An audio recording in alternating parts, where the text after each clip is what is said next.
오늘 우리에게 주신 하나님의 말씀은 데살로니가 후서 2장 1절에서 17절까지 말씀입니다. 데살로니가 후서 2장 1절에서 17절까지 말씀입니다. 우리 한 절씩 교독하겠습니다. 형제들아, 우리가 너희에게 구하는 것은 우리 주 예수 그리스도의 강림하심과 우리가 그 앞에 모임에 관하여 영으로나 또는 말로나 또는 우리에게서 받았다 하는 편지로나 주의 날이 이르렀다고 해서 쉽게 마음이 흔들리거나 두려워하거나 하지 말아야 한다는 것이라. 누가 어떻게 하여도 너희가 미혹되지 말라. 먼저 배교하는 일이 있고 저 불법의 사람 곧 멸망의 아들이 나타나기 전에는 그날이 이르지 아니하리니 그는 대적하는 자라. 신이라고 불리는 모든 것에 숭배를 받는 데에서 하여 그 위에 자기를 높이고 하나님의 성전에 앉아 자기를 하나님이라고 내세우니라. 내가 너희와 함께 있을 때에 이 일을 너희에게 말한 것을 기억하지 못하느냐? 너희는 지금 그로 말미암아 그의 때에 나타나게 하려 하여 막는 것이 있는 것을 아나니, 불법의 비밀이 이미 활동하였으나 지금은 그것을 막는 자가 있어 그 중에서 옮겨질 때까지 하리라. 그때 불법한 자가 나타나리니 주 예수께서 그 입의 기운으로 그를 죽이시고 강림하여 나타나심으로 패하시리라. 악한 자의 나타남은 사탄의 활동에 따라 모든 능력과 표적과 거짓 기적과 우리의 모든 소금으로 멸망한 자들에게 있으리니, 이는 그들이 진리의 사랑을 받지 아니하여 구원함을 받지 못함이라. 이러므로 하나님이 미혹의 역사를 그들에게 보내사 거짓 것을 믿게 하심은 진리를 믿지 않고 불의를 좋아하는 모든 자들로 하여금 심판을 받게 하려 하심이라. 주께서 사랑하시는 형제들아, 우리가 항상 너희에 관하여 마땅히 하나님께 감사할 것은 하나님이 처음부터 너희를 택하사 성령의 거룩하게 하심과 진리를 믿음으로 구원을 받게 하심이니, 이를 위하여 우리의 복음으로 너희를 부르사 우리 주 예수 그리스도의 영광을 얻게 하려 하심이니라. 그러므로 형제들아, 굳건하게 서서 말로나 우리의 편지로 가르침을 받은 전통을 지키라. 우리 주 예수 그리스도와 우리를 사랑하시고 영원한 위로와 좋은 소망을 은혜로 주신 하나님 우리 아버지께서, 함께 읽겠습니다. 너희 마음을 위로하시고 모든 선한 일과 말에 굳건하게 하시기를 원하노라. 아멘. 바울은 형제들에게 우리 주 예수 그리스도의 강림하심과 우리가 그 앞에 모이는 것에 관하여 이야기합니다. 오늘 1절에 이 강림하심이라는 단어는 왕이나 황제의 공식적인 방문을 의미하는 용어였습니다.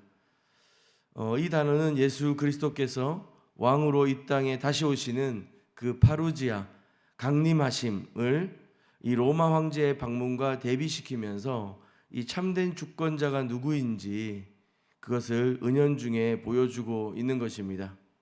황제가 방문할 때 온 도시가 들썩이고 그 방문 소식들을 대비하여 준비하여야 했던 것처럼, 지금 온 땅의 주관자이시며 다시 오실 하나님이신 예수 그리스도, 그분 앞에 다시 오실 그 주님을 기다리며 믿음으로 살아가는 형제 자매들에게 호소하고 권하고 있는 것입니다.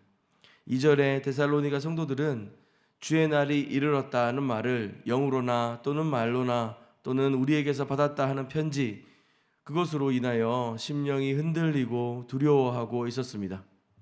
여기서 영으로 받았다는 것은 당시에 유행했던 어떤 신앙과 종교의 풍조와도 연결이 되어 있는데요, 특별한 영적인 계시나 환상 혹은 거짓 예언자들의 영향 아래 받은 것, 그런 것들을 마치 하나님의 메시지인 것처럼 주장했던 것을 의미합니다.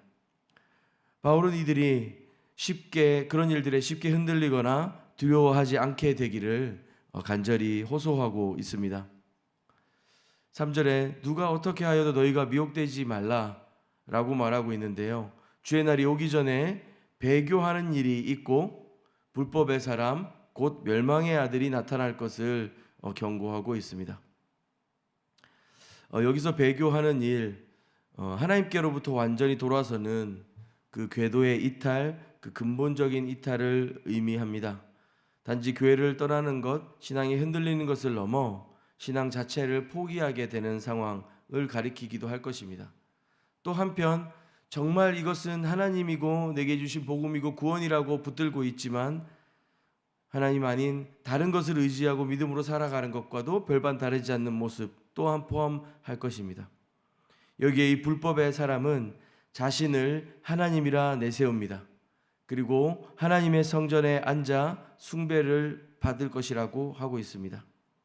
하나님의 법을 거부하고 자신을 신격화하며 그로 인해 모든 것들이 파괴되는, 또 그런 것들을 파괴하는 존재를 하고 있습니다.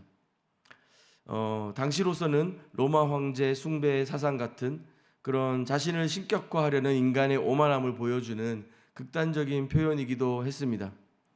현대사회를 살아가는 저와 여러분에게도 이 모습이 있다고 하면 좀 놀라실까요?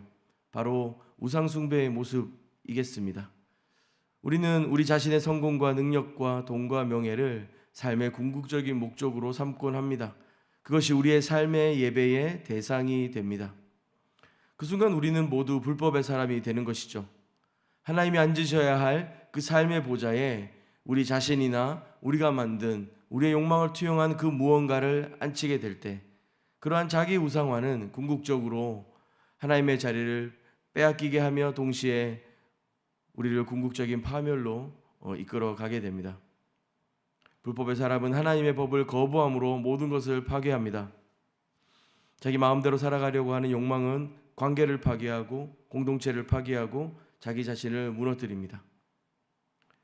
건물을 지을 때 설계도를 무시하고 짓는다면 결국 무너지듯이 우리의 삶도 하나님이 그 보좌에 앉으셔야 하고 우리의 삶의 중심이 되셔야 하며 그분이 정하신 법도와 그 인도하심대로 살아가야 할 것입니다.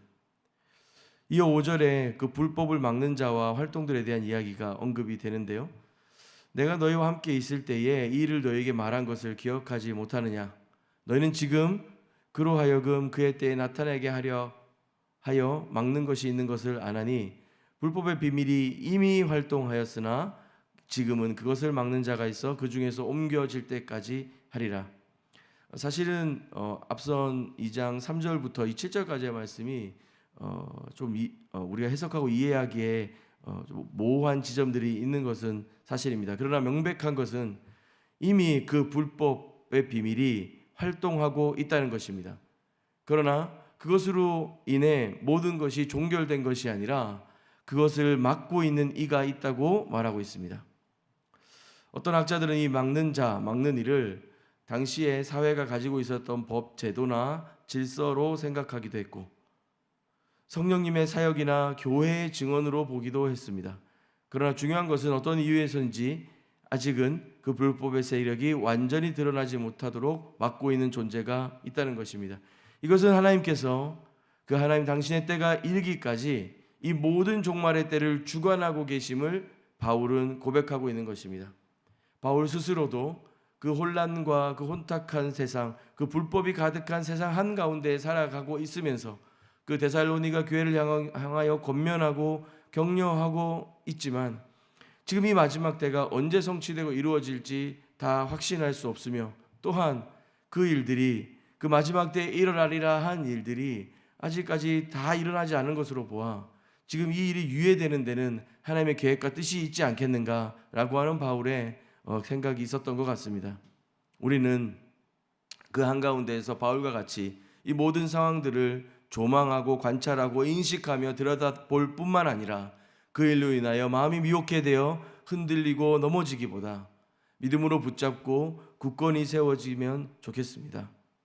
2장 8절입니다. 그때 불법한 자가 나타나리니 주 예수께서 그 입의 기운으로 그를 죽이시고 강림하여 나타나심으로 패하시리라. 악한 자의 나타남은 사탄의 활동을 따라 모든 능력과 표적과 거짓 기적과 불의의 모든 속임으로 멸망하는 자들에게 있으리니 이는 그들이 진리의 사랑을 받지 아니하여 구원함을 받지 못함이라. 8절에 보면 그 불법한 자가 결국 예수 그리스도의 그 다시 오심으로 말미암아 나타나게 될 텐데 그때 그들은 다 죽임을 당하고 소멸케 될 것입니다 라고 소개하고 있습니다. 예수 그리스도의 다시 오심, 그 진정한 왕의 방문은 이 불법한 자들의 종말을 가져오게 될 것입니다. 사람들은 불의가 가득하고 그 유혹과 미혹해 됨과 신앙을 떠나고 그 궤적에서 이탈할 수밖에 없는 수많은 이유들을 가지며 살아가고 있고 서로가 염려하고 걱정하고 두려워 떨고 있지만 바울은 하나님께서 이 모든 일을 주장하고 주관하고 계시며 그분이 다시 오실 때 이 모든 불법들이 폭로되고 종결될 것이라고 말하고 있습니다. 사람들을 속이기 위해 이 불법의 비밀은 거짓 표적과 기사를 사용하고 있습니다. 오늘날의 수많은 이단과 사이비 종교들이 이 기적과 초자연적인 현상들을 앞세워서 사람들을 미혹해 합니다. 이렇게 노골적인 것들이 있는가 하면 또 먼저 말씀드린 대로 반대로 우리는 은밀하게 우리의 삶을 잠식하고 있는 것들에 대해서도 경계하고 깨어 있어야겠습니다. 행운과 요행을 바라며 하나님이 아닌 다른 것에 우리의 삶을 의지하며 또 거기에서 오는 그런 운 좋았던 일들이 마치 하나님의 일하심이라고 우리는 또 쉽게 치환하면서 우리의 욕망과 우리의 성취를 하나님의 자리로 대체해버리는 우나 실수들을 범하지 않아야겠습니다. 바울은 그런 삶을 살아가는 넘어지는 이웃들을 향해 진리의 사랑을 받지 아니하여 구원을 받지 못함 때문이다 라고 설명합니다. 이 종말론적인 현상에 대한 열광보다는 진리에 대한 사랑과 헌신이 이 구원의 본질임을 강조하는 것입니다. 30년 정도 전쯤에는 구원파나 이런 것들이 그렇게 이단처럼 취급받지 않았었습니다. 그도 그럴 것이 많은 신자들에게 내가 이제 구원을 받았고 하나님 자녀가 되었는데 왜 나는 또 계속 회개를 해야 하고 내가 지은 죄에 대해 죄책감을 왜 계속 느껴야 할까라고 하는 염려들이 있었습니다. 이것은 초신자들보다 신앙생활을 진지하게 하기를 원하고 오래 하신 분들 마음 가운데 있었던 질문이었습니다. 그때 그들은 몇 달 몇 시에 우리가 예수를 믿기로 결단하였고 회심하였다면 더 이상 그 이후에 우리는 모든 죄에 관하여 무관하며 그 마음의 죄책감 또한 귀신이 주는 거니까 떨쳐내야 된다. 그곳에서 많은 신자들이 신앙의 자유를 누렸다고 고백합니다. 많은 신자들이 야 이게 복음이다 라고 이야기하는 것이죠. 그러면서 사실은 우리의 마음들을 많이 빼앗겨 버렸었습니다. 사실 우리는 잘 알고 있습니다. 우리의 마음에 그 떨칠 수 없는 그 하나님 앞에서의 우리의 실존적인 존재와 매일매일 걸어가는 우리의 삶 속에 고군분투하는 우리의 일상들이 그런다고 해서 사라지지 않는다고 하는 것을 말이죠. 그럼에도 불구하고 여전히 우리를 사랑하시는 주님 앞에 그 은혜에 압도되며 죄에 대한 인식과 죄를 미워하는 마음들이 자라가고 동시에 예수 그리스도를 닮아가려고 시도하고 노력하고 고군분투하는 눈물이야말로 참 자유와 복음과 행복의 길인 것을 말씀은 우리에게 여전히 도전하고 있는데 잠시 그 마음의 시원함과 그런 어떤 마음의 평안함들 때문에 이 진리로부터 떠나가고 교회를 떠나가는 사람들을 많이 보게 되었었습니다. 바울은 다시 한번 힘주어 말합니다. 열광보다 진리에 대한 사랑과 헌신이 구원의 본질이다 라고 말하는 겁니다. 주의 말씀에 귀 기울이고 그리스도 그분의 음성에 더욱 귀 기울이며 마음을 쏟는 자들에게 주님이 허락하신 참된 구원의 기쁨과 평안이 있을 줄로 믿습니다. 오늘 말씀의 마지막 부분인데요. 주께서 사랑하시는 형제들아 라고 말하며 마지막 단락을 시작합니다. 우리가 항상 너희에 관하여 마땅히 하나님께 감사할 것은 하나님이 처음부터 너희를 택하사 성령의 거룩하게 하심과 진리를 믿음으로 구원을 받게 하심이라고 말합니다. 이를 위하여 우리의 복음으로 너희를 부르사 우리 주 예수 그리스도의 영광을 얻게 하려 하심이라. 복음으로 우리를 불러주신 주님, 우리 주 예수 그리스도의 영광을 얻게 하실 것입니다. 데살로니가 성도들을 향하여서 그 앞선 그 추상 같은 경고와 심판들과는 대조적으로 주께서 사랑하시는 형제들아, 지금 우리가 당하는 모든 미혹과 흔들림과 고민과 눈물과 아픔 속에 저와 여러분은 처음부터 택하심을 받았습니다 라고 바울은 형제들을 부르고 있습니다. 성령께서 우리를 거룩하게 하시고 그로 말미암아 우리는 예수 그리스도를 더 분명하게 깨닫고 말씀을 발견하며 그 진리를 붙들 수 있게 되었습니다. 이런 저와 여러분의 그 주님께 대한 응답은 하나님의 주권적인 선택과 성령의 역사, 인간의 믿음이 함께 어우러져 주님이 세우신 이 교회와 우리의 믿음의 매일매일들을 굳건하게 걸어갈 수 있게 됨을 고백하게 됩니다. 주님이 진리 가운데 우리를 세우셨습니다. 말씀과 가르침으로 그 전통과 그 배운 것 안에 서라고 바울은 권면합니다. 오늘 저와 여러분에게도 마찬가지이겠습니다. 하나님의 말씀 위에 굳건히 서야겠습니다. 이 혼란한 시대 속에 주의 말씀을 더 깊이 사모하고 사랑하며 의지하며 서야겠습니다. 오늘 말씀은 세상의 혼란은 일시적이며 이 모든 것을 주관하시는 분은 우리 하나님이신 것을 다시 가르쳐 줍니다. 우리가 겪는 어려움과 세상의 불의가 마치 끝없이 계속될 것 같아 보여도 하나님의 통제와 계획 아래 있다는 것을 기억하며 다시 오실 주님을 믿음으로 바라봐야겠습니다. 그분이 왕으로 다시 방문하셔서 이 땅의 모든 불의와 우리의 눈물을 씻으실 뿐만 아니라 모든 불법한 자들과 사단의 모든 유혹들을 꺾으시며 우리에게 허락하여 주시고 말씀하신 은혜로 다시 그 주님의 놀라우신 은혜로 우리를 채우실 것을 기대하고 소망했으면 좋겠습니다. 이 진리에 대한 사랑과 말씀에 대한 굳건한 태도로 우리의 눈을 현혹하는 영적인 현상들이나 어떤 새로운 가르침들보다 복음의 본질에 더욱 집중하며 예수 그리스도께서 십자가에서 우리를 위해 행하신 일, 다시 오실 우리 그 주님을 의지하며 교회가 함께 붙들어야 될 진리 가운데 세워졌으면 좋겠습니다. 우리 가정과 직장과 그리고 교회에서 흔들리지 않는 신앙의 중심을 붙드시며 오늘 하루 그 참된 진리 가운데로 걸어가는 저와 여러분이 되기를 주님의 이름으로 축원합니다. 함께 기도하겠습니다. 사랑하는 하나님 아버지, 세상의 불법과 혼란 속에 흔들리는 우리의 시선을 다시 오실 예수 그리스도께로 고정하며 믿음으로 살아갈 수 있도록 은혜를 허락하여 주시옵소서. 이 끈질긴 악의 세력들 속에 또 우리의 뒷덜미가 붙들리고 또 발목이 걸려 넘어지지만 이 아침에 다시 주의 말씀 앞에 서기를 결단하며 이 혼란한 시대 속에 우리가 붙들어야 될 진리의 말씀을 깨닫게 하시고 우리 마음에 더욱 풍성하게 열매 맺어지도록 주님 인도하여 주시옵소서. 진리를 사랑하는 마음을 더하여 주시고 말씀으로 우리의 삶을 경고케 하여 주시고 이 모든 불법이 결국 주님의 영광 앞에 다시 오심 앞에 끊어질 것을 믿음으로 바라보며 영원한 소망 가운데 살아가게 하여 주시옵소서. 예수님의 이름으로 기도합니다. 아멘. 우리 두 가지 좀 기도할 텐데요. 먼저는 개인과 가정을 위해서 기도하겠습니다.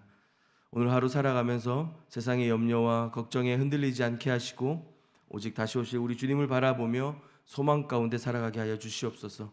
우리 가정 가운데 말씀의 굳건한 기둥을 세우게 하시고 자녀들에게 이 마지막 때를 살아가는 믿음의 본이 무엇인지를 보여주는 부모 세대 될 수 있도록 기도했으면 좋겠습니다.